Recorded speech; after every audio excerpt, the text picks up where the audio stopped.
final match between Georgia Tech and UC Davis. It's all gonna come down to this final solve. And just like that, UC Davis takes the whole thing. Berkeley shows San Diego they're not here to mess around. And Andrew takes that solve from Hamza. What a match.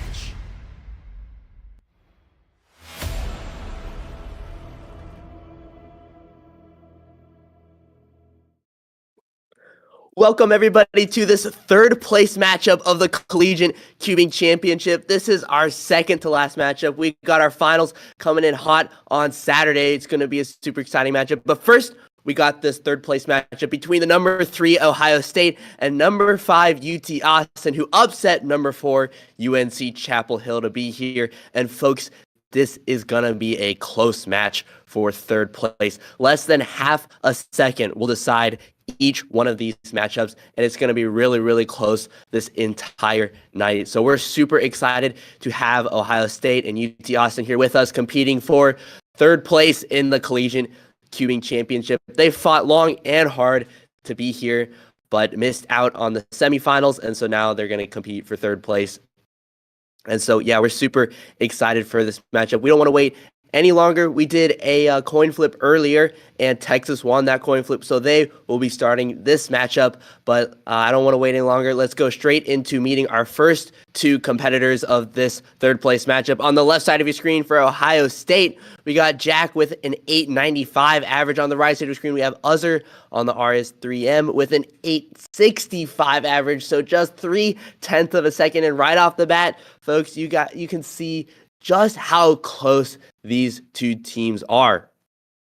And we're going to be seeing this throughout this entire matchup of just tenths of seconds and just separating these solvers. And as I was saying, not even half a second sometimes like we see here between Jack and Azhar. So UT Austin will be getting us kicked off any second now. And we'll see what Azhar is able to do for Texas right off the bat, see if they can get them started on the right foot here.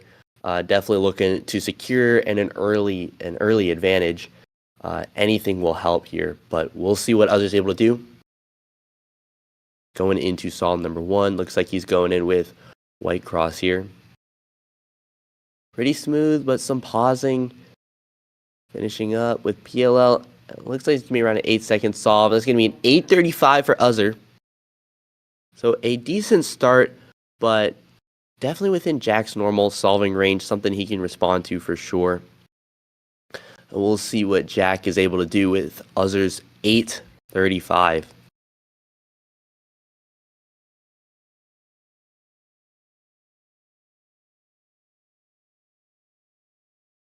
Jack looks to be looking at yellow cross here maybe. So looking at a different solution than Azhar. So he's going to go with, got a nice couple pairs early on, going into OLL around 4 seconds. It's going to be a good solve. Popping off with a 693 for Jack. So even though he's coming in as a little bit of the underdog, he takes the first solve by almost 2 full seconds here. So a great start for Jack, and you can see that he's happy with that solve. It's a very, very controlled solve. He went in with a different solution, went in with yellow cross, and it looks like he was able to do maybe at least a single X cross, maybe a double X cross. Couldn't quite tell there, but a really fantastic start for Jack, able to go into OLL right around 4 seconds. So Jack starting off early with the lead, and that's gonna be huge for this matchup because it's just so close. Being able to take any solve, especially early on, is gonna help you out later on in the matchup. So we'll see what Jack is able to do off the heels of that 693. Looks like he's looking, looks like he was looking at white cross, but switched to yellow cross now. Going in with yellow cross down. Again, we see smooth, controlled turning. Some lockups going into PL around 6 seconds. Another great solve. Going to be a low 8. Looks like that's an 811, I think. Yep, 811 for Jack. So another pretty good solve. Got some lockups that probably cost them some time here and there. But overall, not too bad. Put a little bit of pressure on Azhar. One thing we've seen from Jack this whole tournament is some difficulty trying to find the groove of things and solve at the highest level. It looks like competitioners can pretty easily get to him and just not quite solving at the top of his game. We'll see what Azhar's able to do here. Going to the peel around 6 seconds, but lockups galore. 877 from Azhar, so Jack takes another solve, this time just by 0.6 of a second, but now Jack up 2-0 on Azhar, off to a great start. But as I was saying, Jack having some trouble finding those mid-low 8s that we originally expected from him coming into this competition. As you can see, his adjusted average is a little bit higher now. But so far, he's given us no reason to have adjusted his average. He's been solving quite good. And we're seeing those mid-low 8s and even a 6 here from Jack. And Azhar, we've seen be a relatively strong player for Texas. And it's still coming through here, even though he hasn't won a solve yet. Just consistent mid-8 solving. He's got that bursty turnstile, dropping the cubes, a little bit of an execution error. 946. So not a great follow-up for Azhar. Leaves some breathing room for Jack. But he's still going to have to be on the top of his game. Make sure that he can secure a third solve for Ohio State. So Jack really finding his groove early on. Azhar staying relatively consistent, but we're not seeing those really fantastic solves like how Jack is able to pull off right now. And so Ohio State coming in with an early lead. We'll see if this holds going into solve number 3. Jack going in with yellow cross again, slow, controlled, turning smooth, but looks like there's a bit of a execution error on F2L. Nerves, it's going to be close. 963. Wow. So just 0.2 of a second, Azhar is able to eke out a win over Jack there in solve number 3. By just 0.2 of a second. Wow. So both competitors slipping up in especially PLL, some lockups, execution errors. We saw Jack looks like he paired up the wrong edge in that blue-orange pair in F2L. So that cost him some time, some lockups and pausing, not able to secure a good solve. As we can see, he just barely misses out on match point by just about 0.2 of a second. So let's see what Jack is able to do following that 963. Looks like he was looking, can't decide between white and yellow. Looks like he's going to go with white. Some faster turning, but it seems to be holding out well for him. Going into peel around 6 seconds. Another great solve. 775 for Jack. So definitely within the range of Azhar, but a lot better than we've seen from Jack in the past. And so not quite what we expected to see for good reason, though. And it's going to be tough for Azhar to respond to. Looks like Azhar's also looking at white cross here.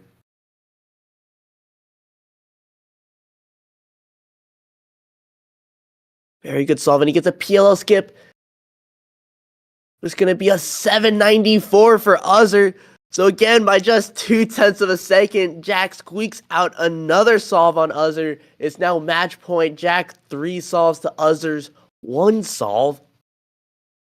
Wow. And Jack was coming in as the underdog, just a little bit slower than Azhar at 0.3 of a second on average. But Jack so far performing phenomenally. Just always able to stay one step ahead of Azhar. And I don't think we've seen Azhar in this position before. If you saw in his introduction, he 14 solves won to just 7 lost. So really great win-loss rate. And now Azhar struggling to claw his way back and take some solves from Jack. Jack able to stay mostly dominant here. We'll see what Azhar's able to do. Looks like trouble getting right off the bat with that white cross for Azhar. Lockups going into OLL and PLL. Not a great solve. 892 for Azhar. So able to save it for the most part, but definitely not what we wanted to see going into match point here. Solve number 5. Jack looking to take the first set for Ohio State. Set the tone for the Buckeyes. And so far, he's been doing a pretty good job, but he's going to need to follow up a 775 here. And this is for set number 1. Looks like he's looking at white cross as well. Looks to have a number of good oriented cross pieces and corners. Faster turning, going into peel around 6 seconds, and I don't think there's any question about it.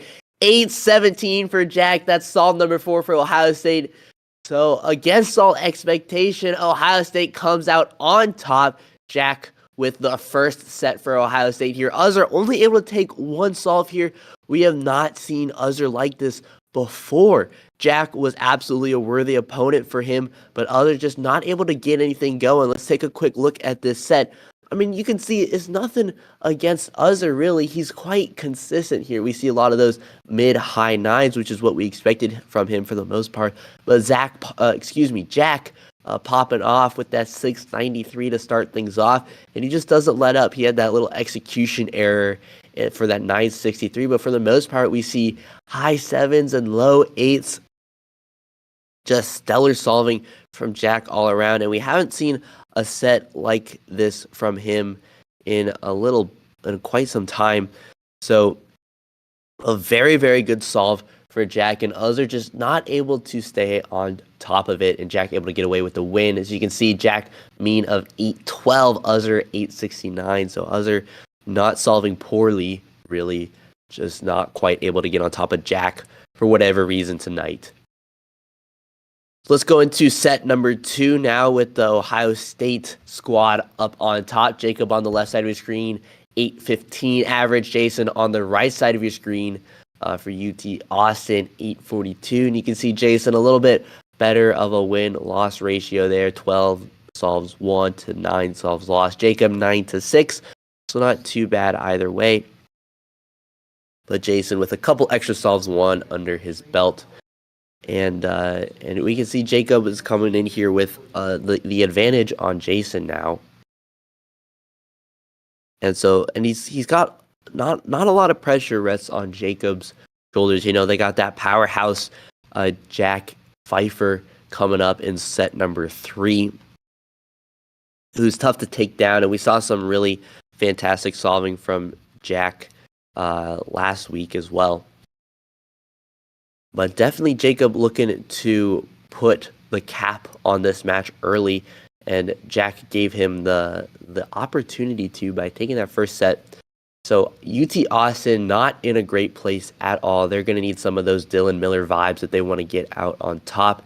Jacob getting things kicked off on yellow cross here. A lot of pausing and hesitation. Looks like it's nerves maybe, but it's going to be an 844 to get started with Jack here.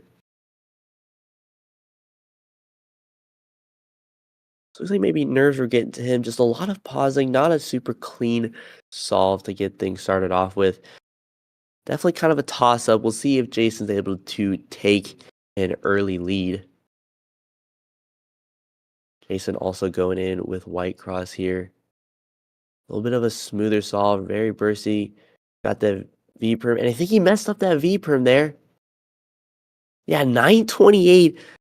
So Jacob able to take that first solve. I don't think he was too pleased with that solve, but it doesn't really matter either way. Jason doing 2 PLLs. Looks like he had to do that V-perm, then that U-perm.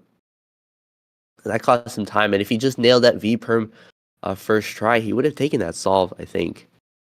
So not the best of starts for Jason, but we can see some flickers of fantastic solving. We'll see if Jason is able to hone that in and take a couple solves from Jacob here. But Jason going in with white cross. He started out with white on top. It's a little bit interesting. Finishing with the U-perm. 709 from Jason. So we see some of that solving that we saw from him and when he first went up against Mississippi State way back in March or February. Just really fantastic 7-second solving all around. That really demonstrated that he is a force to be reckoned with in the UT Austin squad. We'll see how Jason responds to that. Jacob responds to that 709. definitely within his normal solving range, but I mean, a 709 is going to be tough for anybody to respond to. So we'll see what Jacob's able to do in solve number 2.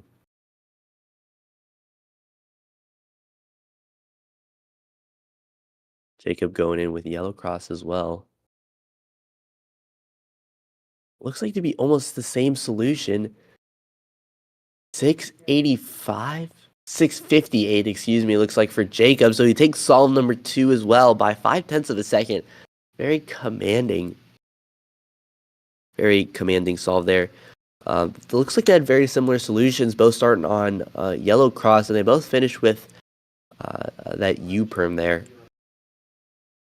So it looks like they both struck gold, but Jacob was able to execute it a little bit better than Jason. So Jacob now up 2-0 on Jason. Jason looking to get some solves up on the board. He's not in a good position. UT Austin not in a good position. He's looking to come back now from the dead here. Looking to just take some solves, get a lead on Jacob, and put some pressure on him.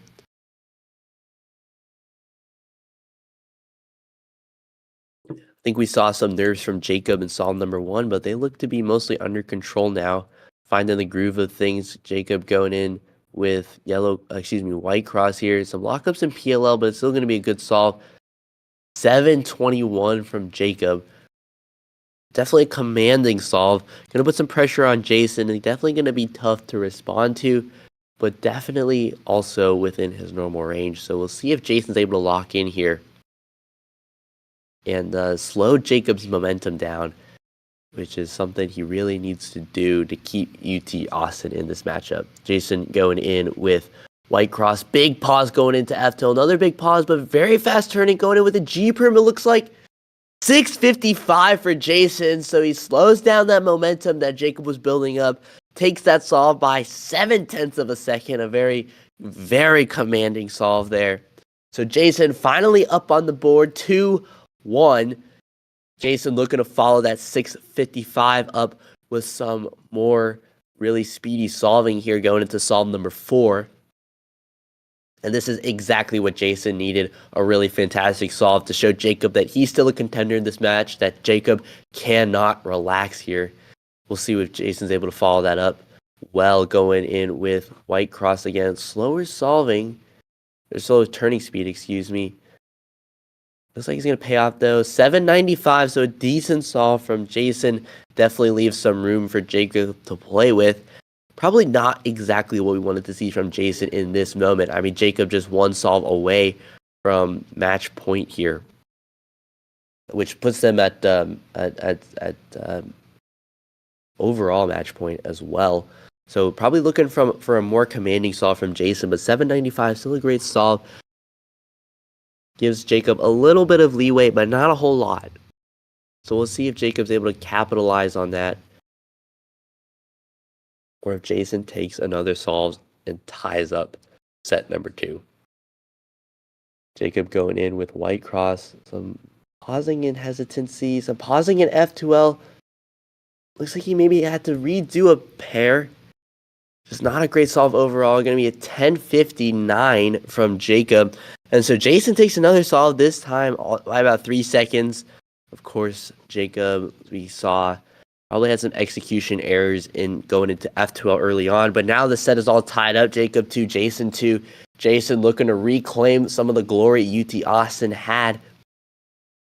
Jacob coming in with a lot of momentum, coming off of Jack's upset win over Azhar, but now slowing down in momentum a little bit. Followed up that 721 in solve number 3 by the 1059. Looks like maybe some of those nerves are starting to creep back in as Jason is not slowing down. And I mean, I think this is something that we've seen from the UT Austin squad this all along. It's just remarkable consistency. And if you're not able to dial in like Jacob has been, it could be danger for you. But Jacob going into solve number 5 here. Very good solve, 681. Very smooth, very well-rounded solve all around. Can't say too much about it. Obviously, some lockups here and there and pausing, but for the most part, quite smooth. Very good solve. Walks away with a 681, not leaving Jason a lot of room. Jason going in with white cross here. Some pausing in F2L. Still hasn't inserted that green-red pair at the U-perm. Execution error stopping the timer. 11:34 for Jason. So 10:59 for Jacob. Jason's able to capitalize with a 795. Jason follows that up with an 11:34. Jacob responds with a 681. So a little bit of parallel phenomenon here. But now Jacob is at set point here, looking to take set number 2 for Ohio State and put a damper on UT Austin's fun. Jason looking to keep the UT Austin dream alive. A lot rests on this solve right here. Jason got to put in a commanding solve for UT Austin. Looks like he's going in with white cross here. Very smooth, going into PL around 5 seconds. It's a G perm, causing him some trouble. 8:38 for Jason, not a commanding solve by any stretch of the imagination. Leaves Jacob a lot of room. Here he's looking to best Jason's 8:38 and take set number 2 for Ohio State and take 3rd place in the Collegiate Cubing Championship. We'll see what Jacob's able to do. Solve number 6 of set number 2 of this 3rd place matchup. Jacob looking at white cross. That's what he's going to go with. Decent. Going in with its U-perm. 775. No question about it. Jacob takes solve number 6. Takes set number 2 and takes this match for Ohio State. Ohio State is going to be our season 1 of Collegiate Cubing Championship 3rd place winners. So fantastic job from the Ohio State squad. Valiant effort for Jason, taking a couple of solves on Jacob there, but not quite good enough to secure 3rd place for UT Austin. Let's take one quick look at this matchup and how it went down. So you can see remarkable consistency from Jason here for the most part. You see in a lot of those 7-second solves, high 7s, and things like that. Jacob just a little bit faster, a little bit more well-rounded, fewer rough edges, and just able to solve a little bit better than Jason here and take more solves. You can see Jacob got that sub-8 mean, just barely. Jason still riding that 8:43 range. So that's just 1/100th of a second slower than we rated him at. But Jacob able to take set number 2 for Ohio State. Now we'll still play out the 3rd set so everybody gets a chance to compete. And so let's meet our next 2 competitors. Left side of your screen, we have Jack for Ohio State, 776 average on the right side of your screen for UT Austin. Jeremy with the 815 average. You see Jeremy has a better win-loss ratio, 12-7.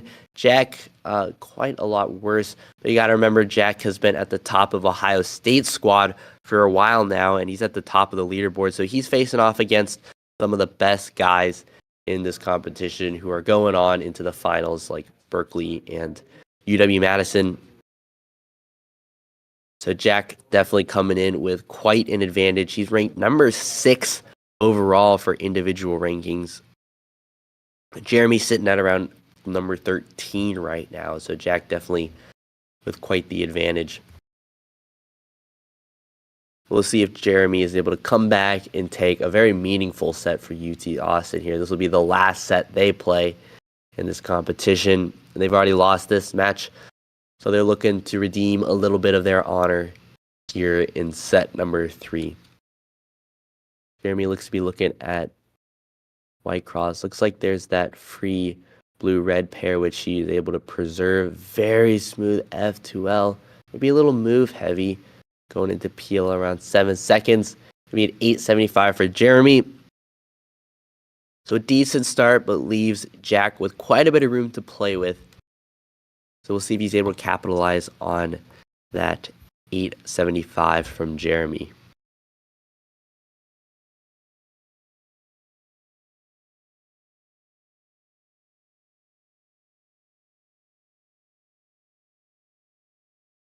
Jack looking at white cross here as well. Probably looking to preserve that blue-red pair there.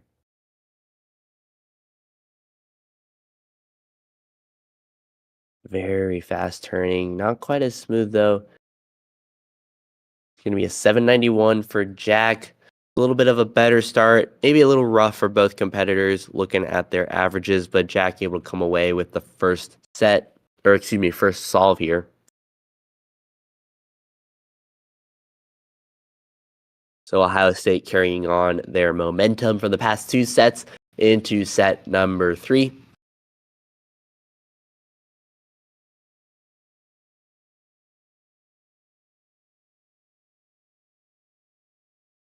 We'll see what Jack is able to do in solve number 2 of set number 3 here.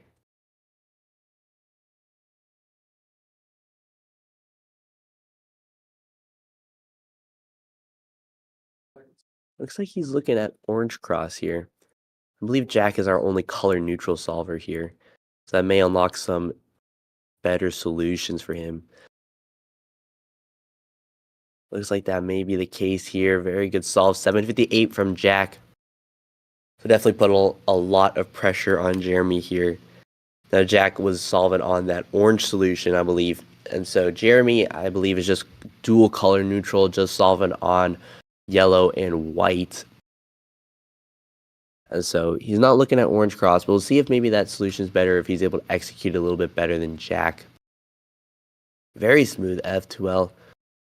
When it's a J prim, looks like, oh, it might be kind of close. 760. Wow. So Jack takes that solve, but just by 200ths of a second. Yeah, not 2/10, 200ths. Jack with the 7.58. Jeremy with the 7.60. So both very good solutions. Jeremy was a very well executed yellow cross, very, very smooth F2L. But just looks like it didn't work out for him this time. And I mean, 200ths of a second, there's not a whole lot you can do about that. I mean, we're talking moving your hands a little faster or something like that. There's just not a whole lot you can do about that. But Jeremy going into solve number 3, looking to get some points up on the board, going in with white cross, finishing off with a U perm. I guess an 813 from Jeremy.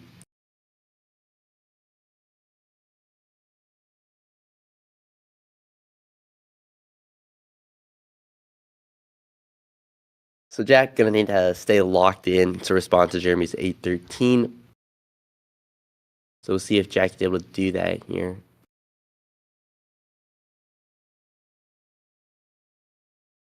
Looks like you may be looking at red cross.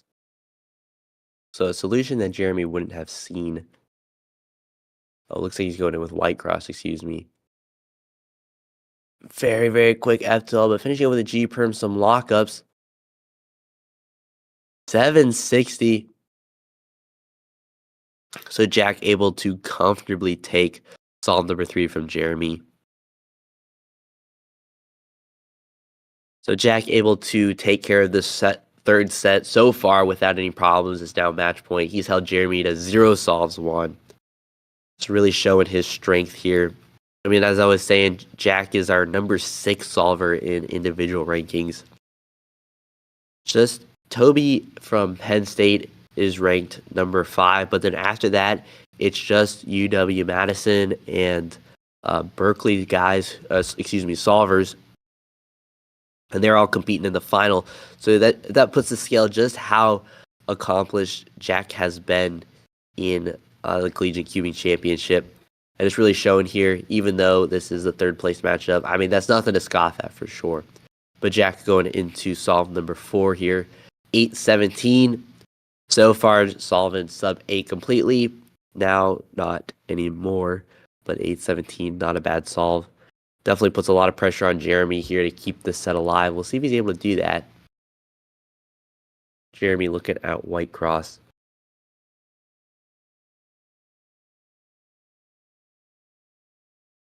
Looks like that's what he's going to go with.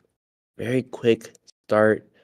Quite fast F2L U perm. Oh, and it's going to be close. 740 for Jeremy, so he keeps this set alive. Pushes it into solve number 5 here.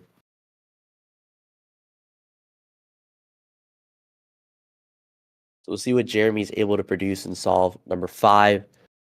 Looking for something definitive to really give something difficult for Jack to respond to.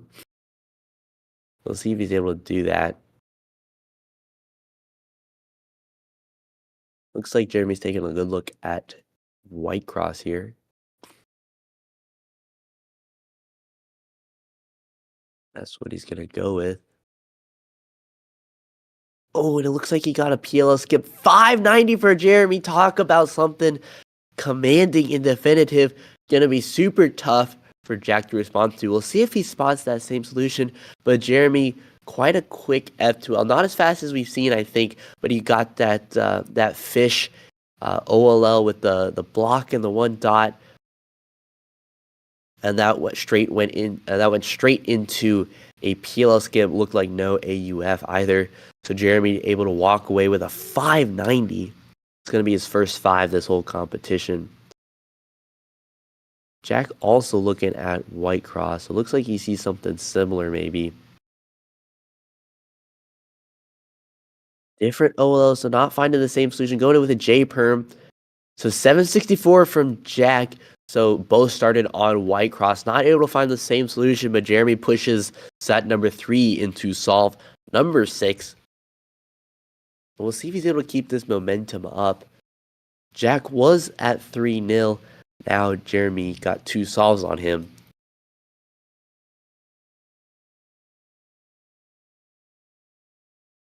So Jack is going to be starting off solve number 6 here.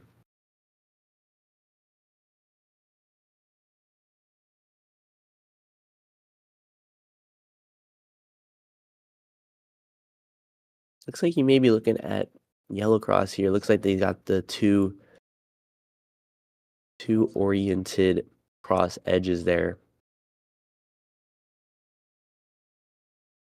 A little not quite as smooth as we've seen from Jack, but still going to be a pretty great solve.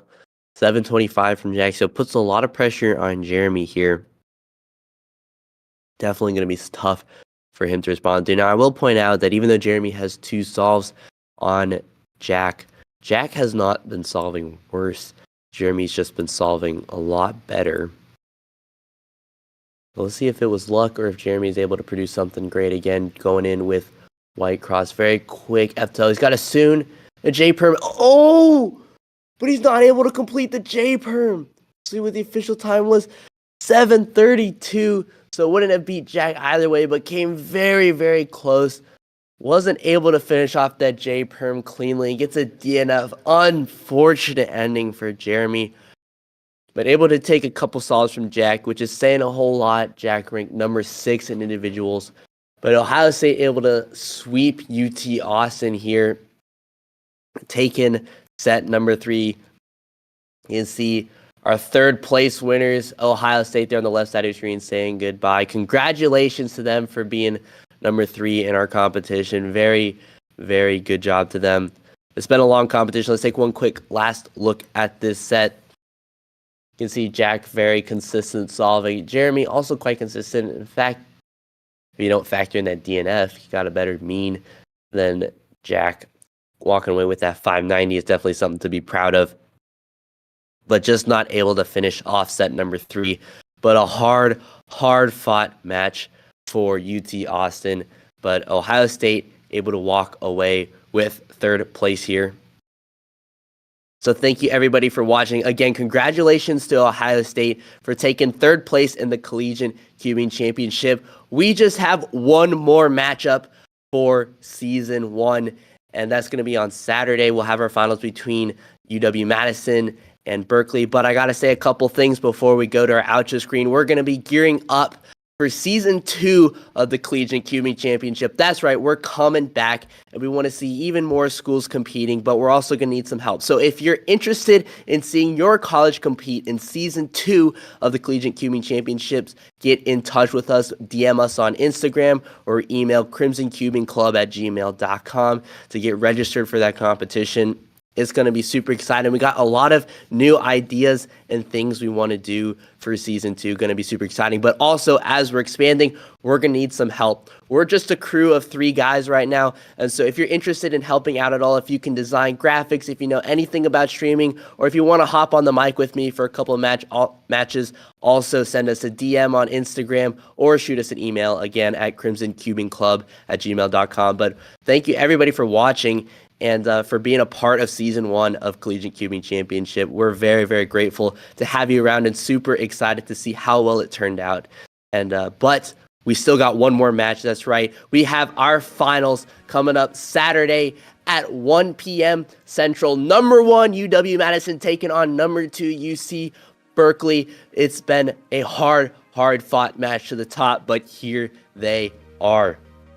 Both have been formidable forces, very, very electric in all of their performances, and it's going to be close, even closer than this match. And so it's going to be super exciting. And just as a reminder for that match, we'll be doing 3 full matchups. That's right. So each competitor will be able to compete 3 separate times, and it'll be a best of 3 matches, 3 full matches of 3 sets. And we'll be having live commentary. It'll be me and Nate commentating from the studio, and we may have competitor interviews as well. We'll get back to you on that shortly. But super excited for the finals this Saturday. But for now, thank you everybody for watching. Congratulations again to Ohio State for taking 3rd place in the Collegiate Cubing Championships. And this is Martin signing off.